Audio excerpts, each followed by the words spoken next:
नमस्कार दोस्तों। तो इस वीडियो में हम बात करेंगे शुक्र खाना नंबर 10 की आशियों की, जो लाल किताब 1941 में बताई गई हैं। वीडियो शुरू करने से पहले मैं आपको बता दूं, अगर आपने हमारा चैनल सब्सक्राइब नहीं किया तो सब्सक्राइब करें, लाइक शेयर कमेंट जरूर करें। Thank you so much. तो यहाँ पर आप देख सकते हो कि एक कुंडली है जिसमें शुक्र खाना नंबर 10 में है, और जो आशियों की हम बात कर रहे हैं, चर्चा कर रहे हैं, जिन पर डिकोड करने की कोशिश कर रहे हैं, वो लाल किताब 1941 में से ली गई हैं। इंसानी शरीर जिसने वो चीज़ें बना दी कि हम आज चांद पर ज़मीन लेने की बातें करते हैं, तो खुद इंसान वही किस चीज़ का बना है? मिट्टी का। 10वां घर दोस्तों कर्म का, जहाँ पर चंद्र धरती माता है, शुक्र मिट्टी है। एक मिट्टी क्या होती है, एक औरत क्या होती है, दोनों का ही काम है उपजाऊ होना, देना संसार को कुछ ना कुछ। एक अच्छी औरत और एक अच्छी मिट्टी हमेशा ही अपने परिवार को कुछ ना कुछ देती ही रहती है, बदले में कभी मांगने की इच्छा नहीं करती। यही स्वभाव एक खेत की मिट्टी,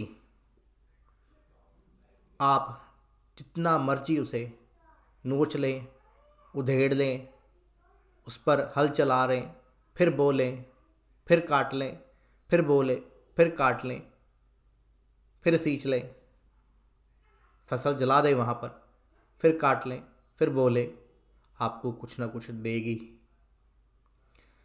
तो यहाँ पर शुक्र 10 यानी कि शनि के घर में, तो एक ऐसी मिट्टी है जो आपको सोना दे सकती है। एक ऐसी स्त्री, एक ऐसी लक्ष्मी जो आप पर हर तरह से मेहरबान हो सकती है, पर कब? जब आप उसको ठीक रखेंगे। तो दोस्तों, जैसे मिट्टी को पानी के साथ सींचा जाता है, खेत को पानी के साथ सींचा जाता है, उस पर हल चलाया जाता है, उसमें हवा और पानी दोनों का होना बहुत लाजमी है।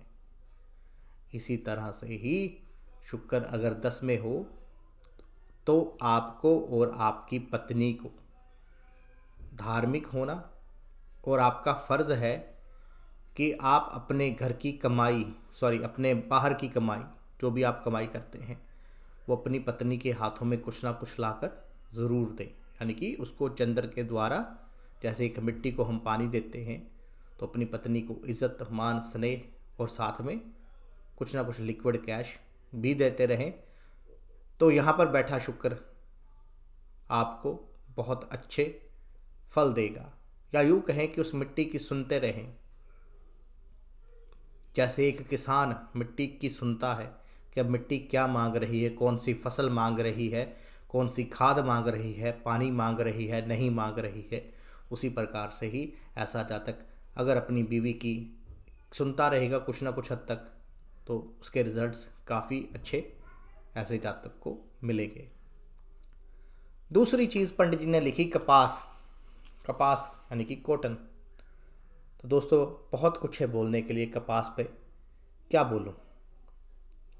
सबसे पहले कपास अगर आप देखेंगे तो उसका रंग जो होगा वो शुक्र का, जैसे कि बताया गया है, जो बिल्कुल प्योर वाइट नहीं, थोड़ा ऑफ वाइट क्रीमिश, और एक नाजुक डेलिकेट फूल, हल्का फुल्का, और जिसको जकड़ा हुआ है शनि ने।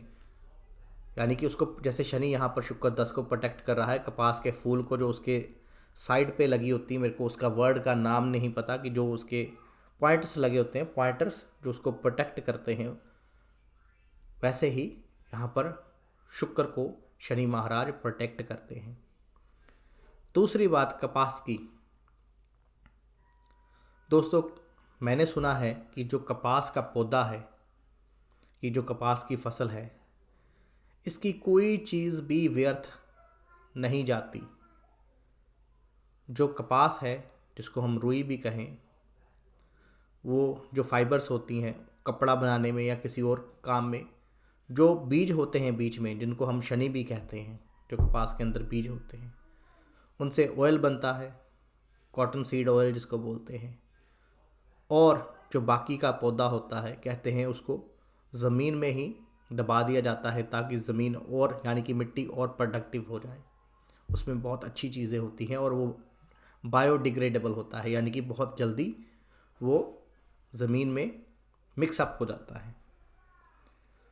तो कहने का भाव कि ऐसी फसल जो हर तरफ से लाभदायक है, ऐसा शुक्र अगर अच्छा हो तो हर तरफ से लाभदायक होता है। यहाँ पर जब आप देखिए एक एग्ज़ाम्पल और लें, जब हम कोई भी काम करते हैं तो हमें पसीना आता है, और अगर हमने कॉटन के कपड़े पहने हों तो हम बड़ा अच्छा फील करते हैं और शायद हमें एक रिलीफ मिलता है हमारे शरीर को, तन को। तो यहाँ पर किसी न किसी तरह से पंडित जी ने कपास को बहुत ही महत्वपूर्ण बताया है। तो ऐसे इंसान को सेम कपास की तरह ही होना चाहिए अपने घर परिवार के लिए, और इसकी पत्नी को भी पूरी निष्ठा के साथ अपने घर परिवार में दिल लगाकर काम करने वाली, हेल्प करने वाली हर तरह से, और इसको भी अपनी पत्नी की हर तरफ से मदद करनी चाहिए। एक दूसरे के साथ बंटी और बबली की तरह इनको रहना चाहिए, जिसका भी शुक्र 10 में हो। आगे पंडित जी ने कहा शनिश्चर की जानशीनी। तो अब वही बात आ गई, क्षमा परवाने वाली, इश्क, आशिकी। तो ऐसे जातक, यहाँ पर ये मोहब्बत है शुक्र और शनि की। शुक्र 10th हाउस में, तो शनि हर तरह से इसको प्रोटेक्ट करने की कोशिश करेगा। तो सिंपल सा मतलब ये है कि ऐसा जातक अपनी बीवी को, अपने हमसफ़र को, अपनी पार्टनर को पूर्णतः प्रेम करे, सच्चे दिल से करे। और ऐसा जातक कभी भी वर्क प्लेस पर, काम के प्लेस पर किसी भी गैर औरत, पराई स्त्री के साथ कोई भी संबंध ना बनाए। तो दोस्तों यही बातें पंडित जी ने समझाने की कोशिश की है, जो मेरी समझ में आया है, मैंने जहाँ तक इसको डिकोड किया है। और जैसे जैसे कुछ नया आता जाएगा तो आपके साथ दूसरे वीडियोस में ज़रूर शेयर करता जाऊँगा। तो मित्रों इस वीडियो में हमने बात की शुक्र खाना नंबर 10 की। तो मोस्टली शुक्र खाना नंबर 10 में अच्छा ही बताया है पंडित जी ने, और काफ़ी अच्छे फल देता है। अगर चंद्र को अच्छा कर लिया जाए या चंद्र कुंडली में अच्छी पोजीशन में हो तो शुक्र 10वें घर का बहुत ही अच्छा फल देता है, लाल किताब 1941 के अकॉर्डिंगली। धन्यवाद दोस्तों अगर आपको हमारा वीडियो पसंद आया तो लाइक, शेयर, कमेंट करना ना भूलिएगा। Thank you so much.